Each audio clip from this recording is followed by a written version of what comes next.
Hi, welcome to compile करो। आज हम एलएलएम के आर्किटेक्चर के बारे में जानेंगे। एलएलएम बिहाइंड द सीन किसको यूज करता है। जैसा कि हम सब लोग जानते हैं कि LLM behind the scene transformer के आर्किटेक्चर को यूज करता है। तो काफ़ी तरह के ट्रांसफार्मर होते हैं। एनकोडर ओनली ट्रांसफार्मर होता है, डिकोडर ओनली ट्रांसफार्मर होता है, एनकोडर डिकोडर ट्रांसफार्मर होता है।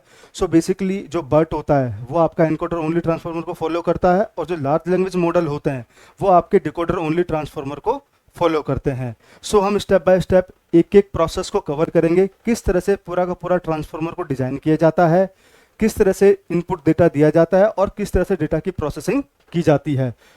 सबसे पहले हम जानने की कोशिश करते हैं, जब आप कोई भी रो टेक्स्ट एलएलएम को देते हैं सबसे पहले होता क्या है। जब आपने बोला कि उसको एलएलएम आर कूल, आपने ये वाला उसको इनपुट टेक्स्ट दिया, तो सबसे पहले टोकनाइजेशन का एक प्रोसेस चलता है। तो टोकनाइजेशन की डिफरेंट डिफरेंट एल्गोरिदम्स होती हैं। अगर आप देखोगे तो बाइट लेवल पे एल्गोरिदम्स होती हैं, सेंटेंस पीस की एल्गोरिदम होती है, वर्ड पीस की एल्गोरिदम्स होती हैं, राइट।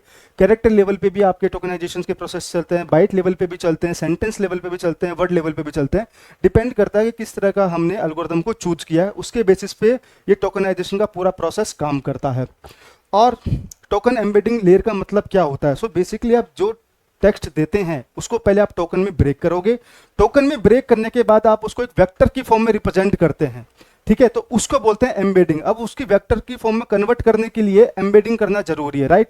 अब एम्बेडिंग का मतलब क्या होता है। सो बेसिकली जितने भी वोकैब के वर्ड्स होते हैं, ठीक है, उनको एक मॉडल में डाल के ट्रेन किया जाता है, उसके बेसिस पे एम्बेडिंग के मॉडल प्रिपेयर किए जाते हैं। और जब आप कोई भी टेक्स्ट देते हैं तो टोकन में ब्रेक करने के बाद में उस वाले टोकन को उस वाले एम्बेडिंग मॉडल में डाल के उसका एक स्कोर जनरेट किया जाता है, जिसको वेक्टर की फॉर्म में रिप्रेजेंट करते हैं, क्योंकि एलएलएम के सारे आर्किटेक्चर सिर्फ और सिर्फ वेक्टर को ही समझ पाते हैं, ठीक है। इसके बाद अगर आप देखोगे तो हमने यहाँ पे वोकेबुलरी दिया है। वोकेब के बाद में हमने आपको प्रोसेस दिखाया है कि टोकन एम्बेडिंग की लेयर किस तरीके से होती है। उसके बाद में हमने बताया कि फाइनल टोकन जनरेट कैसे होते हैं। तो हर तरह के आर्किटेक्चर डिफरेंट डिफरेंट तरह के टोकन जनरेट करते हैं। जरूरी नहीं है कि एक वर्ड ही टोकन हो, कभी कभार एक वर्ड से दो टोकन भी बन सकते हैं, वो डिफरेंट एल्गोरिथम के प्रोसेस होते हैं। नेक्स्ट स्लाइड में हम जानेंगे इस वाले प्रोसेस के बाद में क्या होता है।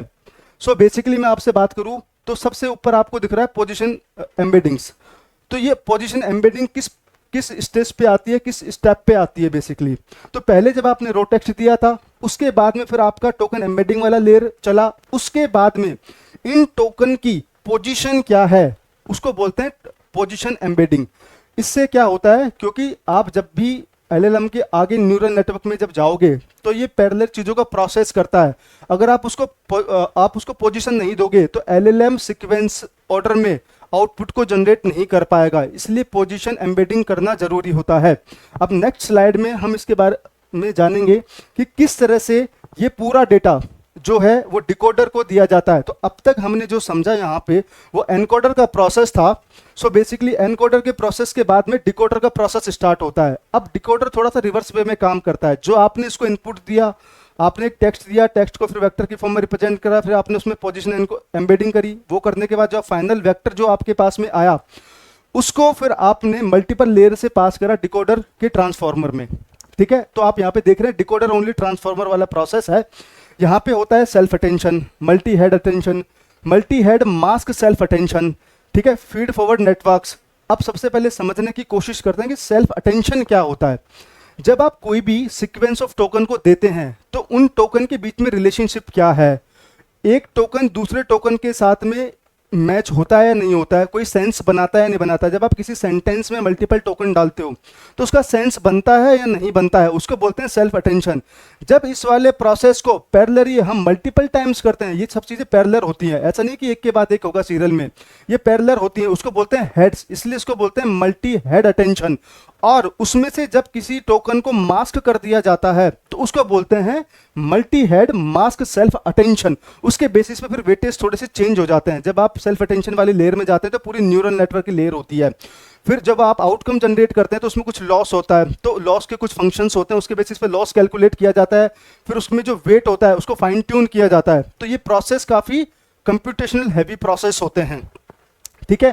फिर उसके बाद में आता है फीड फॉरवर्ड न्यूरल नेटवर्क। इसका मतलब क्या होता है कि जो आपने मल्टी हेड अटेंशन के बाद में जो आपके पास आउटकम आया वो आउटकम को बेटर वे में रिप्रेजेंट करना, जिससे आपका सेंटेंस एक मीनिंग बनाए, एक सेंसफुल सेंटेंस आपको मिले, एक अच्छा रेस्पॉन्स आपको मिले, उसको बोलते हैं फीड फॉरवर्ड न्यूरल नेटवर्क, ठीक है। उसके बाद हम पढ़ेंगे और समझने की कोशिश करेंगे detail layer of the decoders basically, right. So अगर आप इसमें जितना अंदर जाएंगे तो अगर आप देखेंगे सो फीड फॉरवर्ड जो होता है वो बेसिकली आपके पास में वन डायरेक्शन में काम करता है। तो मल्टीपल इनपुट लेयर होती है और फाइनल एक आउटपुट लेयर होती है। तो जितनी बार आप उसको उस लेयर से पास करेंगे उतना बेटर वो रिप्रेजेंटेशन आपको करके देगा। परमुटेशन कॉम्बिनेशन के थ्रू आप उसमें वेटेज भी चेंज करते हैं, फिर फाइनल आपको एक आउटकम मिलता है, फिर उसके बेसिस पे आप ये प्रिडिक्ट करते हैं हाँ ये मेरा बेस्ट आंसर है, ठीक है।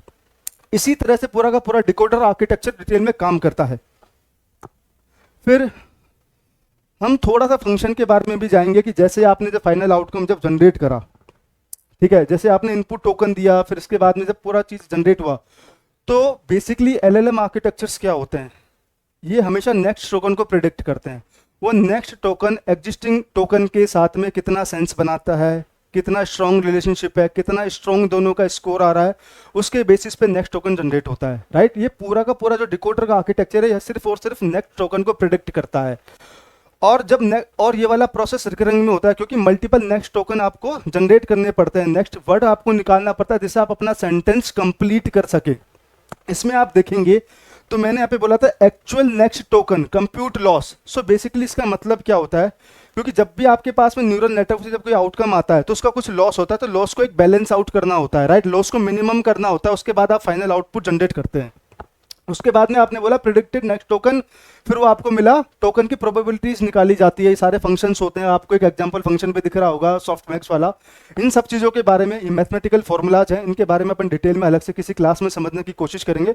इस क्लास का ऑब्जेक्टिव ये है कि आपको एलएलएम का कोर आर्किटेक्चर पता होना चाहिए, ट्रांसफॉर्मर कितने तरह के होते हैं, कैसे काम करते हैं, और जो जितने भी प्रोसेस होते हैं उनका मतलब क्या होता है, उनका यूज केस क्या होता है, जिससे आप अपने थॉट प्रोसेस को बेटर कर पाएं और आप बेटर वे में चीजों को सोच पाएं, ठीक है। फिर फाइनली हम देखेंगे डिकोडर ओनली आर्किटेक्चर की मैंने यहाँ पे 3 स्टेप आपको दिखाई है। तो सबसे पहले अगर आप देखेंगे तो ये फाइनल जनरेटेड आउटकम है। तो पहली स्टेप में आपने एक वर्ड को प्रेडिक्ट किया, नेक्स्ट टोकन की बात कर रहा हूँ, फिर आपने सेकंड वाले को आए, फिर आपने थर्ड वाले पे आए, ठीक है। उसके बाद फिर फाइनली आपके पास में ये वाला स्टेटमेंट जनरेट हो गया। तो पूरा का पूरा एलएलएम का जो आर्किटेक्चर है वो सिर्फ और सिर्फ ट्रांसफॉर्मर पे डिपेंडेंट होता है, ठीक है। जितना स्ट्रांग आपका ये आर्किटेक्चर होगा उतनी ही स्ट्रांगली वो आपको रेस्पॉन्स करेगा, ठीक है। अब टोकनाइजर की डिफरेंट जो प्रोसेसेस होते हैं, जो एल्गोरिथम्स होते हैं, उनको अपन सेपरेट सेशन में कवर करने की कोशिश करेंगे, बिकॉज वो भी एक कोर चीज़ें जिनको समझना जरूरी, किस तरह से एक्चुअल चीज़ें काम करती है। जब आपको इसकी नॉलेज होगी, इसके ऊपर आप इजीली किसी भी तरह का टूल बना सकते हैं, आप अपनी प्रॉम्प्ट की स्किल को बेटर कर सकते हैं, आप इसके अकॉर्डिंग कुछ नया प्रोडक्ट सोच सकते हैं, नया फीचर डेवलप कर सकते हैं। तो आपको बेस पता होना जरूरी है। इसी तरह की इंटरेस्टिंग क्लास के लिए हमारे साथ जुड़े रहिए, देखते रहिए। और आपको किसी भी तरह का अगर डाउट है या फिर कोई कंफ्यूजन है, आपको कोई पार्ट समझ में नहीं आया या फिर आप किसी पार्ट को और डिटेल में समझना चाहते हैं, तो कमेंट सेक्शन में जाके आप कमेंट कर सकते हैं। And thank you so much for your time. And इस वाली क्लास को ज़्यादा से ज़्यादा लाइक, सब्सक्राइब और शेयर करिए। Thank you.